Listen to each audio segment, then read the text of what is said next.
Quand l'homme est inconscient et qu'il vit sur le plan matériel en fonction des forces sociales, il est normal qu'il puisse subir l'inquiétude ou vivre ou avoir l'inquiétude que la vie ne se développe pas dans la direction optimale qu'il voudrait voir et connaître.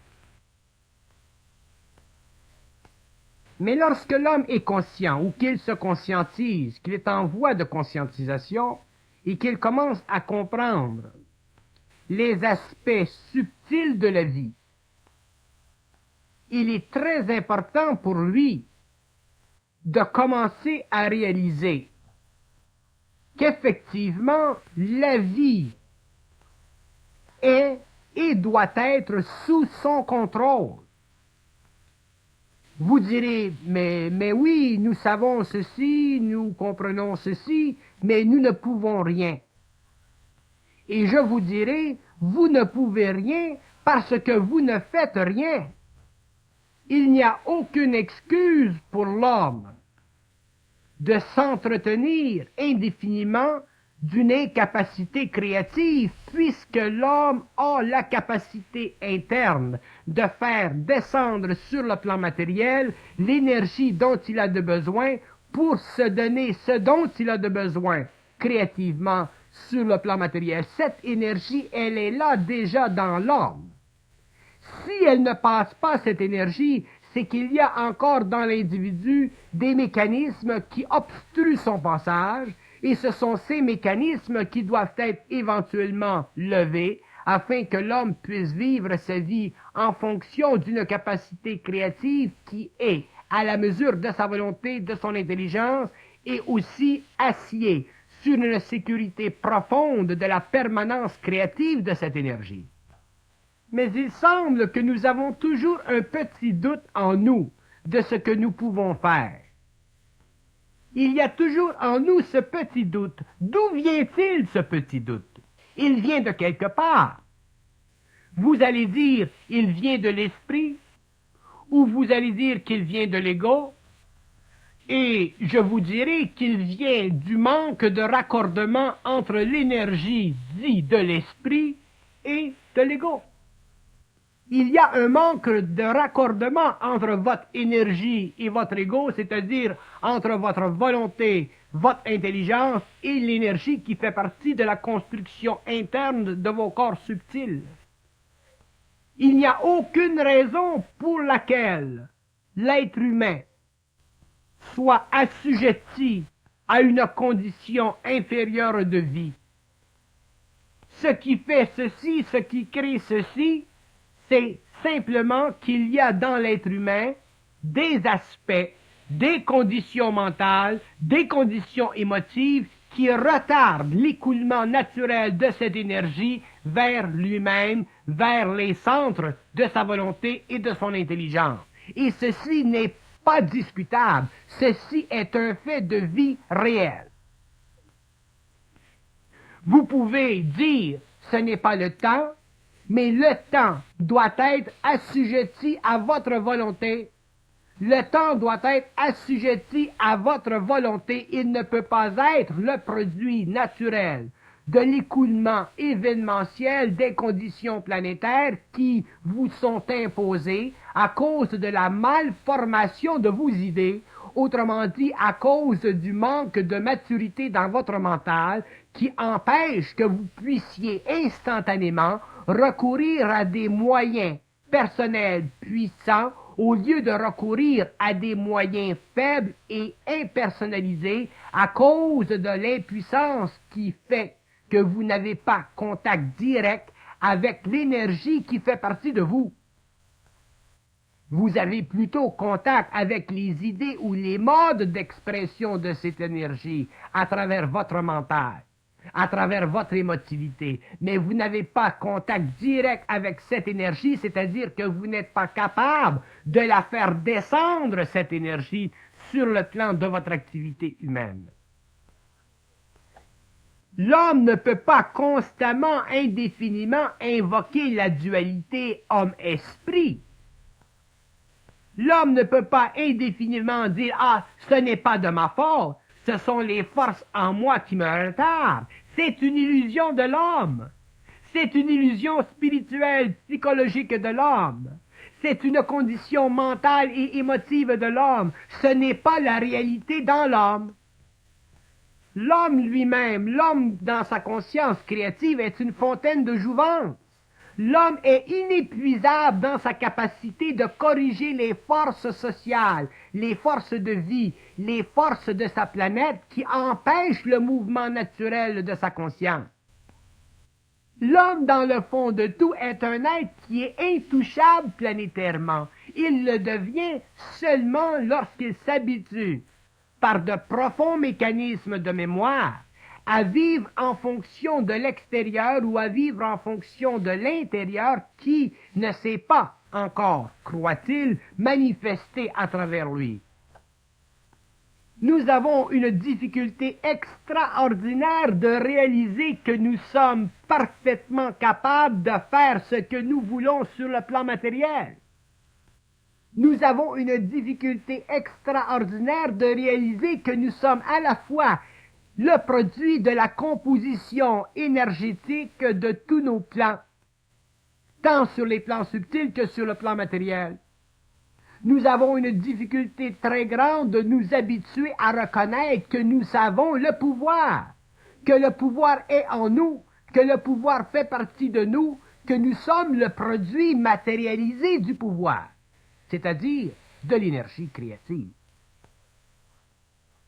Et cette difficulté, naturellement, nous amène constamment en arrière, nous amène constamment à évaluer psychologiquement nos facultés, nous amène constamment à voir si nous pouvons réellement faire quelque chose qui puisse tenir debout pendant un certain temps. Et ceci nous infériorise parce que nous amenons à la fois dans notre vision des choses la capacité de faire quelque chose et le doute que nous puissions le faire. L'homme ne peut pas vivre sur deux tremplins à la fois. L'homme ne peut pas faire et en même temps défaire ce qu'il veut faire. L'homme ne peut que faire, il ne doit que faire. Les conséquences de son action seront proportionnellement à son expérience, seront proportionnelles à sa lucidité, proportionnelles à sa volonté, mais ce n'est pas parce qu'il peut y avoir des rebours dans son action qui donneront effectivement à sa volonté et à son intelligence plus de raffinement qu'il ne peut pas faire quelque chose. Qu'il ne peut pas faire quelque chose qui sert et qu'il ne peut pas faire quelque chose qui éventuellement demeurera stable, demeurera permanent, demeurera créatif d'une façon permanente et lui apportera au cours de la vie un échange constant entre les événements qu'il pourra projeter par la créativité et les conséquences de ces événements qui lui donneront en retour un plus grand mouvement vers l'avant. Nous semblons être fascinés par l'impossibilité. Nous semblons être fascinés par l'incapacité. Et cette fascination, elle est fixée dans le doute que nous avons de nous-mêmes de corriger la vie. Nous avons en nous subtilement le doute de l'impuissance. Mais le doute de l'impuissance, il vient d'où? Il ne vient pas de quelque part dans le cosmos, il vient de la malnutrition dont nous sommes victimes à cause du pouvoir que possède la subjectivité de nos pensées sur le mode de notre volonté et le mode de l'expression de notre intelligence créative. Certains diront, mais oui, mais il y a des gens qui sont plus aptes à faire certaines choses que d'autres. Il y a des gens qui sont plus aptes à exceller que d'autres. Je vous dirai que tous les hommes sont aptes à exceller et que leur excellence, elle est toujours à la mesure de leur capacité. L'excellence d'un homme n'est pas nécessairement l'excellence d'un autre. La vertu d'un homme n'est pas nécessairement la vertu d'un autre. Tous les hommes ont leur sphère d'activité, tous les hommes ont leur potentialité et tous les hommes se retrouvent très bien à l'aise dans la limite ou à l'intérieur de la limite de leur propre créativité. Mais quel est ce mécanisme subtil de notre conscience humaine qui nous empêche de voir que nous pouvons faire? C'est le sujet de cette discussion. Quel est ce mécanisme subtil qui semble constamment nous couper les airs? Et ce mécanisme, c'est la crainte. C'est la crainte d'affronter la vie. C'est la crainte d'affronter les hommes. C'est la crainte d'affronter le système des hommes. C'est la crainte d'affronter les idées des hommes. C'est la crainte d'affronter la conscience évolutive de l'évolution. Et pourquoi nous avons cette crainte? Parce que nous ne nous sommes pas projetés dans l'arène où la lutte doit se poursuivre. Un boxeur craint l'autre boxeur tant qu'il n'est pas dans l'arène. Une fois qu'il est dans l'arène et que le combat a commencé à progresser, la crainte disparaît. S'il est réellement un boxeur de trempe. Donc, cette crainte, ce trac naturel que nous avons en tant qu'hommes dans la vie, vis-à-vis la vie, nous devons un jour l'égorger. Nous croyons que la vie est difficile.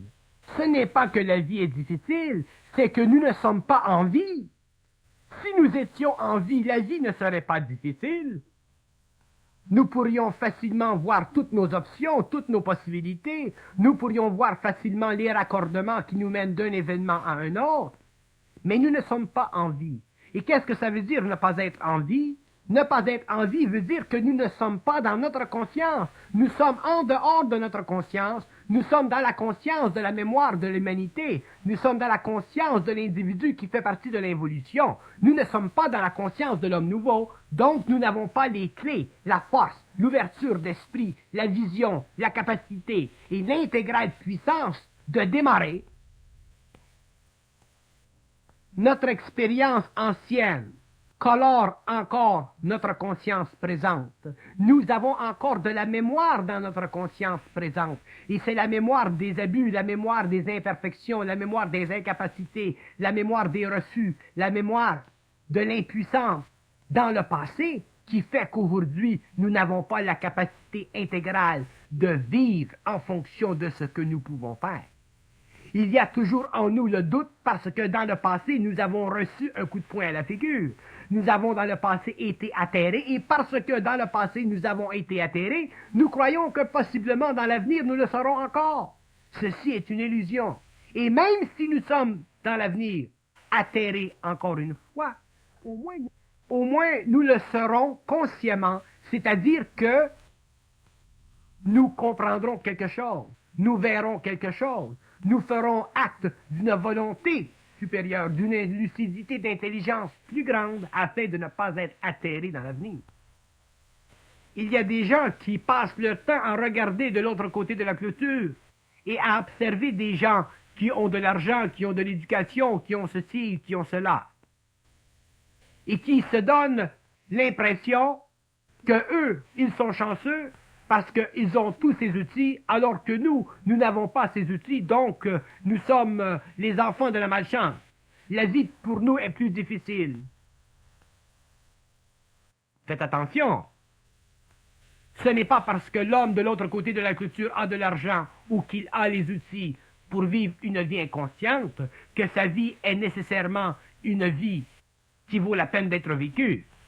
Alors que vous, qui avez peut-être moins d'outils, mais possédez de la conscience, votre vie prend une allure très très différente.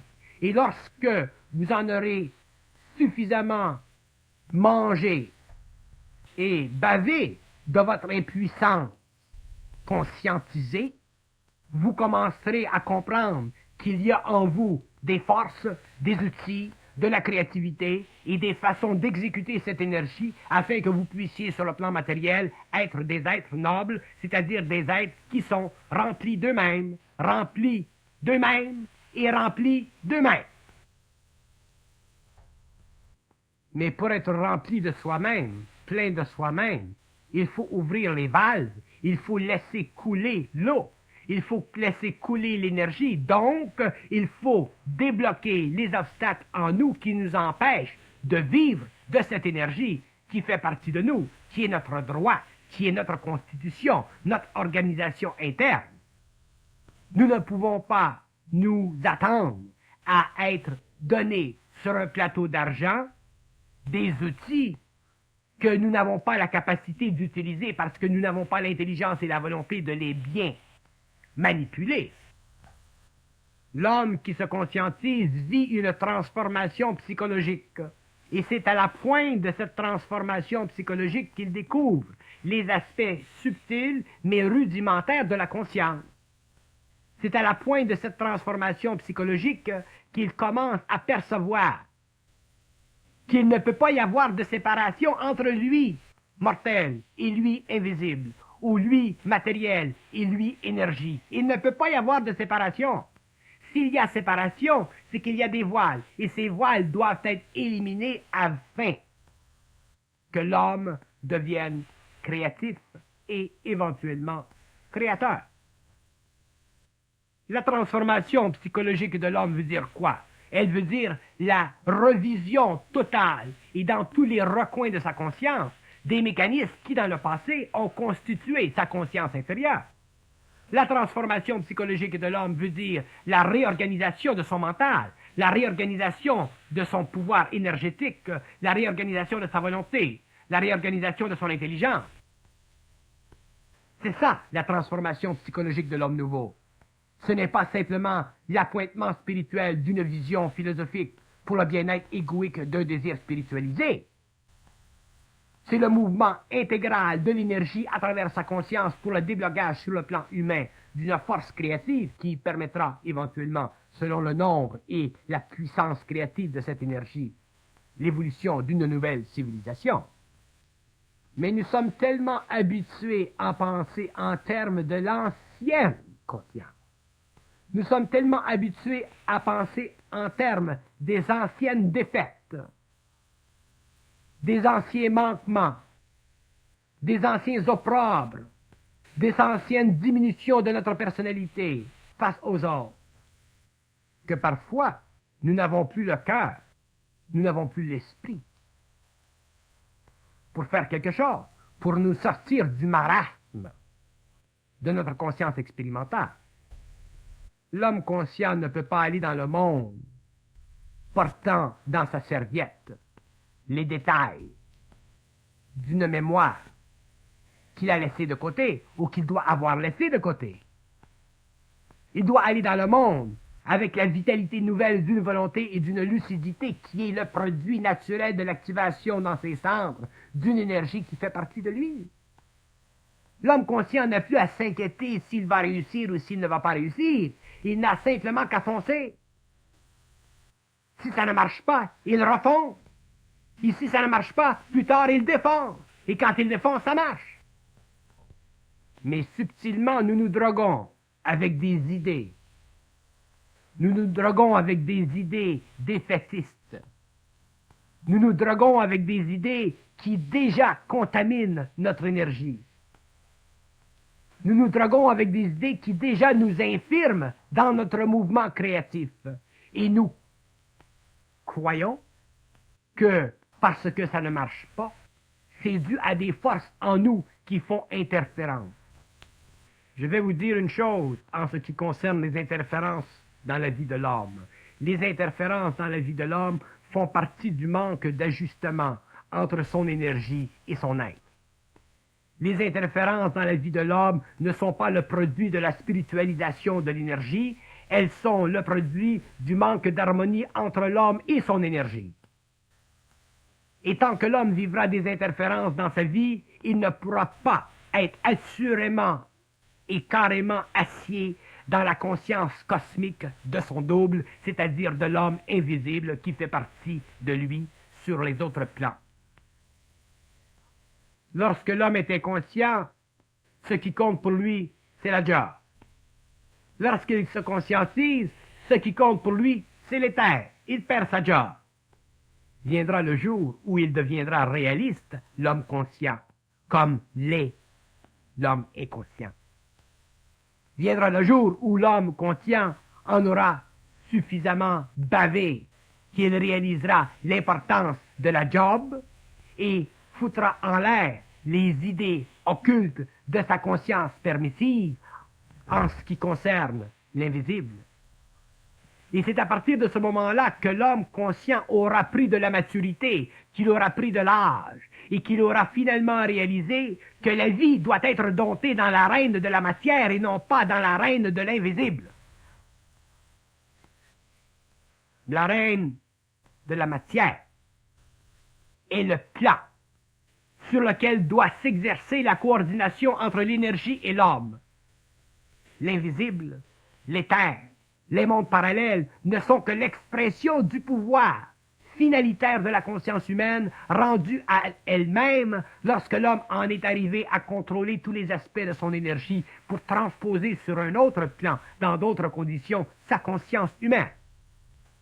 Les hommes inconscients vivent à l'envers et nous, les hommes qui nous conscientisons, nous vivons à l'endroit de l'envers. Mais nous ne sommes pas suffisamment attentifs à nous-mêmes, c'est-à-dire que nous n'avons pas encore réalisé que nous sommes constamment et d'une façon perpétuelle amenés à vivre une vibration qui puisse éventuellement engendrer une créativité. Nous vivons tellement en dehors de nous-mêmes, c'est-à-dire dans le mouvement inverse de notre conscience, qu'au lieu de prendre possession de notre énergie et de la rendre créative, nous pensons à la définir en fonction des possibilités, à la définir en fonction de ses capacités, afin de nous donner le courage d'exécuter ou de nous exécuter dans le monde. Autrement dit, au lieu d'être conscient d'une façon permanente et d'être à l'écoute de notre énergie d'une façon permanente, nous sommes à l'attention de notre énergie. Nous essayons d'être attentifs à notre énergie au lieu d'être à l'écoute de cette énergie. Et lorsque nous sommes à l'attention de notre énergie, automatiquement nous utilisons les mécanismes subjectifs de notre conscience et nous créons en nous le doute parce que nous ne pouvons pas instruire notre énergie de son mouvement. Nous devons vivre de l'énergie de notre mouvement. L'énergie créative de l'homme n'a rien à concéder à sa conscience subjective. Elle n'a qu'à amener vers sa conscience créative l'énergie ou sa substance que cette conscience créative peut utiliser en fonction de la volonté et de l'intelligence pour donner à l'homme, sur le plan matériel, la consistance dont il a besoin pour bien vivre sa vie. Nous ne réalisons pas que l'énergie créative en nous est d'un ordre si parfait que nous n'avons pas besoin de nous inquiéter subjectivement de son rendement. Et lorsque nous nous inquiétons subjectivement de son rendement, c'est à partir de ce moment-là que nous perdons contact avec notre énergie. C'est là que nous vivons dans la mémoire, c'est là que nous vivons dans le passé, et c'est là que nous pouvons faire rapidement la revision de nos échecs et croire que dans un avenir prochain, nous vivrons des échecs parallèles. Elle est très grande, cette illusion. Elle est terrible, cette illusion, et elle est la force qui, justement, mine l'homme, mine la conscience de l'homme et empêche l'homme d'être ce qu'il est, c'est-à-dire un être créatif et un être éventuellement créateur. Nous devons réaliser que nous sommes des êtres d'habitude, nous avons des habitudes de vie. Et ce sont ces habitudes de vie qui sont corrosives.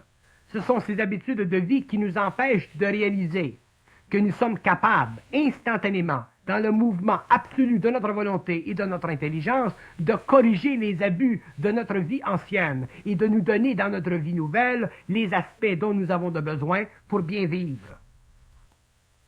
Nous sommes des êtres d'habitude dans un sens tellement poussé que nous n'avons même pas la conscience de la mécanicité de nos habitudes, de sorte que nous ne réalisons même pas jusqu'à quel point nos habitudes sont les gardes-côtes de notre continent.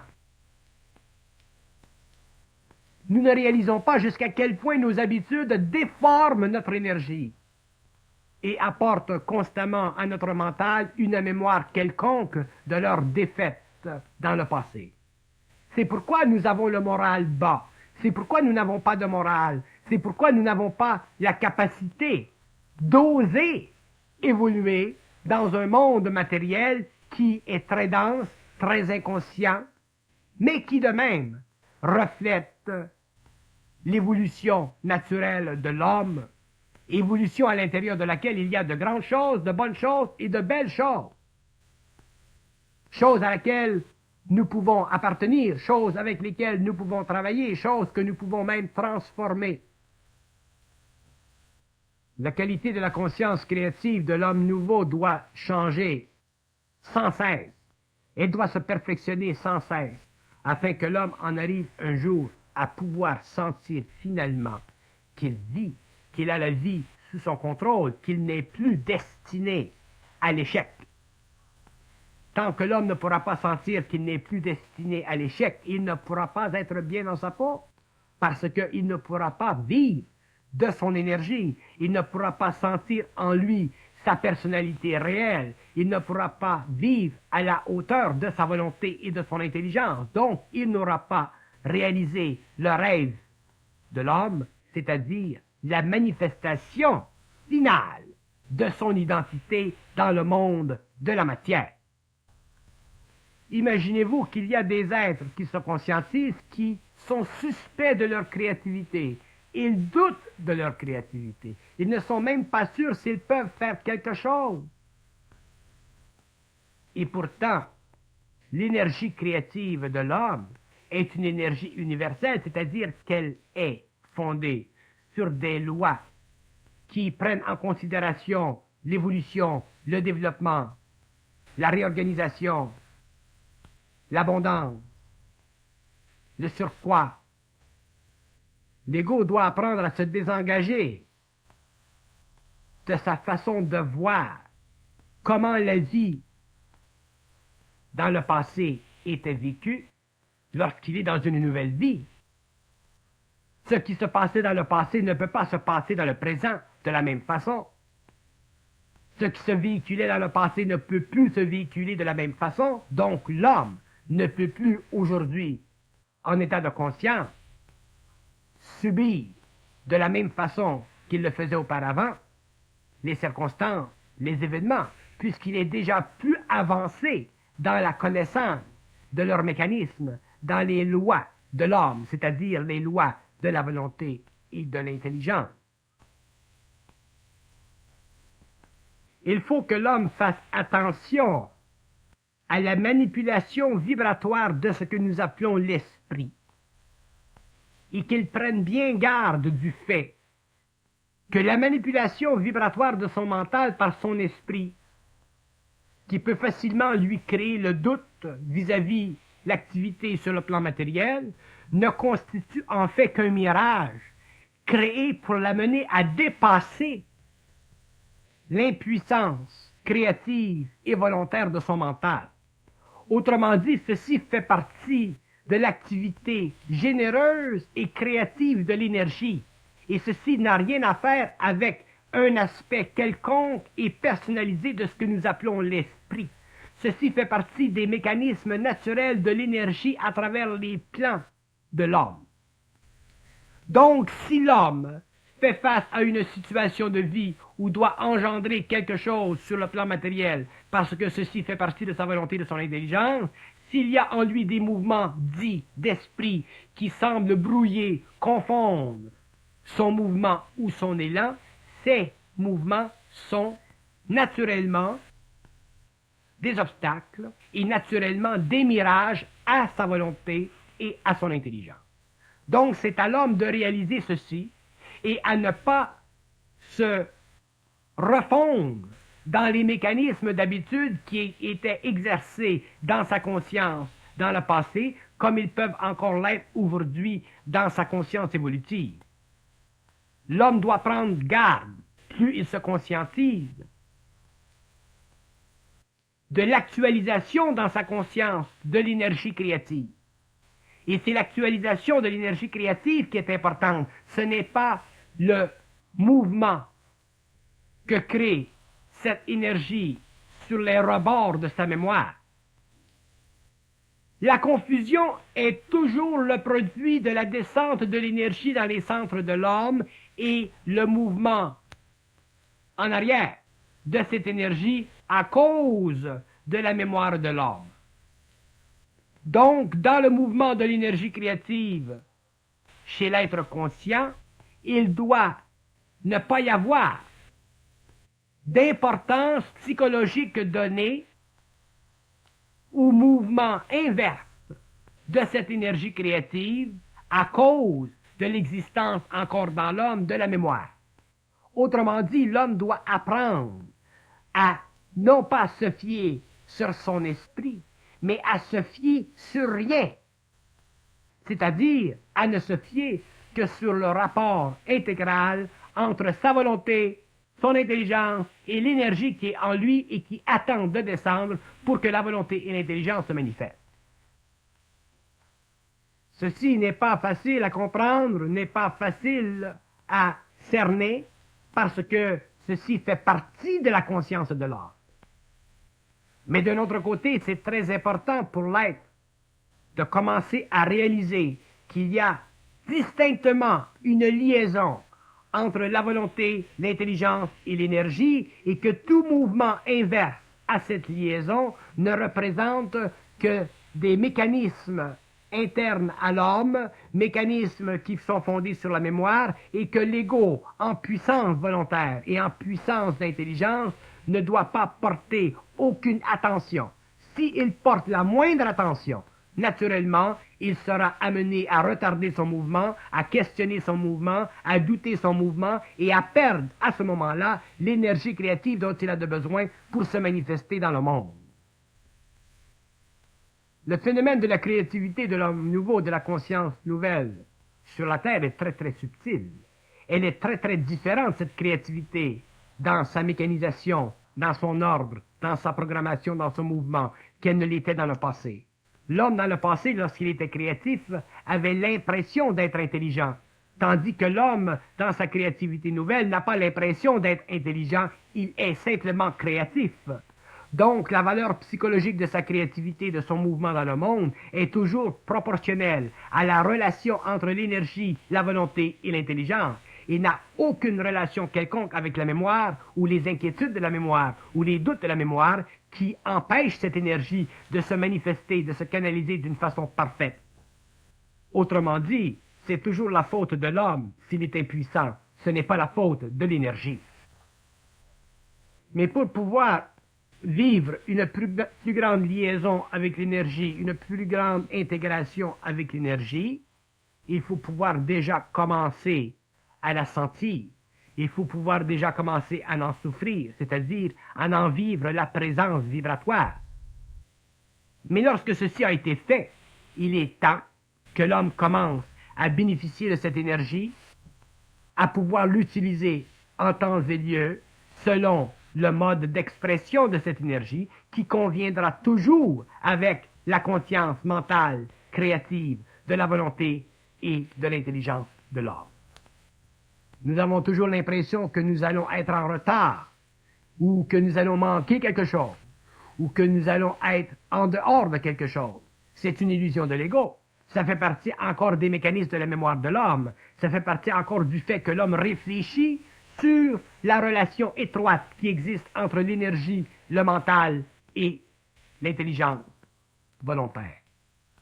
Si l'homme était parfaitement conscient, si l'homme était parfaitement intégré, il ne vivrait pas ses arrière-pensées. Il ne vivrait pas sur les arrière-plans de sa conscience. Donc, il ne serait pas sujet au doute, à la question, à l'impuissance. Il irait constamment de l'avant. Mais dans le passé, nous avons développé des méthodes de travail, des façons de travailler, des façons d'être, entre parenthèses, créatives, qui étaient toujours conditionnées par notre ego, par notre corps de désir, alors que dans le nouveau mode d'expression de la conscience, l'homme n'a plus égoïquement à s'inquiéter de la créativité. Elle est là. Il n'a simplement qu'à la rendre. Et ceci fait partie de sa volonté et de son intelligence. Mais pour la rendre, cette créativité, il faut qu'il ait détruit ses mauvaises habitudes, c'est-à-dire ses habitudes ou ses mécanismes retardataires qui fonde l'expression de sa créativité en fonction d'un désir personnel, lorsqu'en fait la créativité réelle ne peut être fondée sur un désir personnel. Elle n'est que le produit de l'expropriation dans l'âme de la mémoire au profit de la canalisation en lui de l'énergie à travers son mental déjà édifié en volonté puissante et en intelligence lucide. Il est évident que l'homme nouveau doit réapprendre à vivre sa créativité. Il doit réapprendre à vivre la connexion entre son énergie et son mental. Mais dans cette nouvelle forme de perception de lui-même, il doit catégoriquement éliminer la dualité homme-esprit. Sinon, il sera toujours pris entre l'écorce et l'arbre. Il aura toujours l'impression que son énergie est contrôlée par son esprit. Il aura toujours l'impression que ce n'est pas le temps parce que ce n'est pas le temps de l'esprit. Il aura toujours l'impression qu'il est à la remorque de son esprit. Et tant que l'homme a l'impression qu'il est à la remorque de son esprit, il n'est pas dans sa conscience intégrée, c'est-à-dire qu'il n'a pas la capacité créative instantanée, donc il n'a pas le pouvoir instantanément de changer les conditions de sa vie pour se donner maximalement le pouvoir de créativité sur la Terre qui convient à son besoin personnel. Les attitudes mentales que nous avons vis-à-vis le dominion de la conception, les attitudes mentales que nous avons vis-à-vis la conceptualisation du monde intérieur, déterminent naturellement l'organisation de notre énergie et aussi le mouvement de cette énergie à travers nos principes. Il est de grande importance que l'homme conscient reconstitue sa nature mentale, reconnaisse que sa nature mentale n'est jamais et ne peut jamais être inférieure à elle-même. Donc, si elle ne peut pas être inférieure à elle-même, elle ne peut pas être assujettie à une conception du rapport homme-esprit qui dévalorise naturellement le mental de l'homme et empêche que ce dernier se manifeste à volonté et à perpétuité en fonction de cette volonté et de cette intelligence créative qui a été le résultat de l'ajustement entre l'énergie et la conscience humaine. Que nous employons le terme de vide plein lorsque nous parlons de conscience créative, c'est une chose. C'est une façon simple d'exprimer que dans le mouvement créatif et perpétuel de l'énergie de l'homme, il y a naturellement une abstention de la présence égoïque ou égocentrique de l'individu. Mais il faut aussi réaliser que dans le vide plein existe la conscience de l'homme. La conscience de l'homme, la conscience cosmique de l'homme est un vide plein, c'est-à-dire que c'est un plein vide de conscience égocentrique. Et c'est là que se situe le mouvement créatif de l'énergie, et c'est à ce moment-là que l'homme est capable, en tant qu'être, de devenir totalement identique à lui-même, c'est-à-dire totalement capable de créer dans l'instantanéité de ce mouvement les conditions qui sont nécessaires à l'évolution sur le plan matériel de sa vie ou de la vie des hommes. Il n'a plus égoïquement à réfléchir sur la qualité créative de cette énergie, il n'a simplement qu'à la canaliser. Et c'est ici que se situe la différence entre l'homme conscient et l'homme inconscient.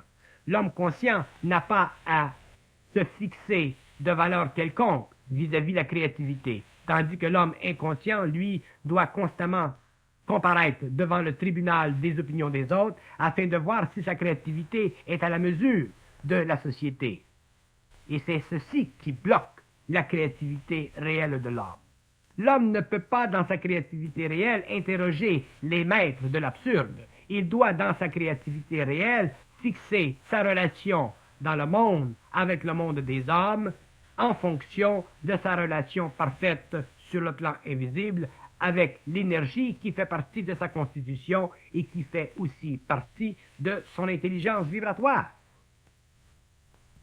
C'est dans cet ordre nouveau que l'homme nouveau récapitulera tout ce qui dans le passé avait été commandé par une conscience inférieure afin de donner à la nouvelle expression de l'énergie créative un mouvement au lieu, cette fois, d'être circulaire, sera un mouvement spiral, un mouvement en évolution vers la fine pointe de l'infinité. Donc, l'homme nouveau doit apprendre à s'accorder avec lui-même, c'est-à-dire qu'il doit apprendre à s'accorder avec ce qui vient vers lui, ce qui pénètre en lui, mais librement. Si si ce qui vient en lui passe par lui, ne passe pas librement, il n'est pas accordé avec lui-même, il est en désaccord avec lui-même. Donc, cette énergie, elle est bloquée, le produit est nul, et l'homme sent qu'il ne peut pas, sur le plan matériel, être créatif. Par contre, s'il est accordé avec lui-même, cette énergie passe, elle amène l'ego à se manifester créativement et elle donne à l'homme la valeur intrinsèque et absolue de son identité sur le plan matériel, en tant qu'être créatif. À partir de ce moment-là, l'homme se sent bien dans quelque travail ou dans quelque activité que ce soit dans le sport, que ce soit dans la restauration, que ce soit dans l'industrie, que ce soit dans la haute créativité littéraire, que ce soit dans n'importe quoi, l'homme se sent toujours bien parce qu'il ne fait pas obstacle subjectivement au mouvement de cette énergie à travers son ego. Il ne s'attend pas à ce que l'énergie soit autre que ce qu'elle est. Et par contre, lorsqu'elle est ce qu'elle est, elle est optimalement pour lui ce qu'elle doit être.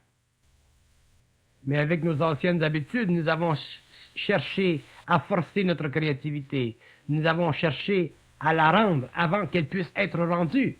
Donc, ce que nous avons produit n'était pas de la créativité, ce n'était qu'un engendrement naturel de l'activité mentale inférieure de notre mémoire. Donc, nous n'avions pas le plaisir de savoir que ce que nous faisions était perpétuel en essence et fondé sur la relation parfaite entre notre énergie et notre conscience. C'est pourquoi l'homme, dans le passé, ne trouvait jamais dans son travail la pleine satisfaction de son activité, donc il était malheureux et se cherchait d'autres ouvertures afin de remplir sa vie de toutes sortes de plaisirs parallèles, afin de donner à sa conscience astrale le support dont elle a de besoin afin qu'il ne sombre pas dans une sorte d'impuissance ou dans une sorte de cafard. Mais pour l'homme conscient, le cafard ne peut pas exister parce qu'il y a perpétuité dans sa conscience créative, dans son action sur le plan matériel. Il ne sent jamais que ce qu'il fait n'a pas de valeur, il ne sent jamais que ce qu'il fait n'est pas à la hauteur de lui-même, il ne sent jamais que ce qu'il fait, quoi que ce soit qu'il fasse, soit quelque chose qui ne convienne à lui que d'une façon temporaire. Il sait que ce qu'il fait partie de sa créativité, et s'il doit y avoir changement, il y aura changement, mais s'il n'y a pas changement, déjà, le mouvement créatif, l'alliance entre l'énergie et l'ego est parfaite. Donc l'homme se sent très bien dans sa peau, qu'il soit ici ou là, dans le travail, dans la société.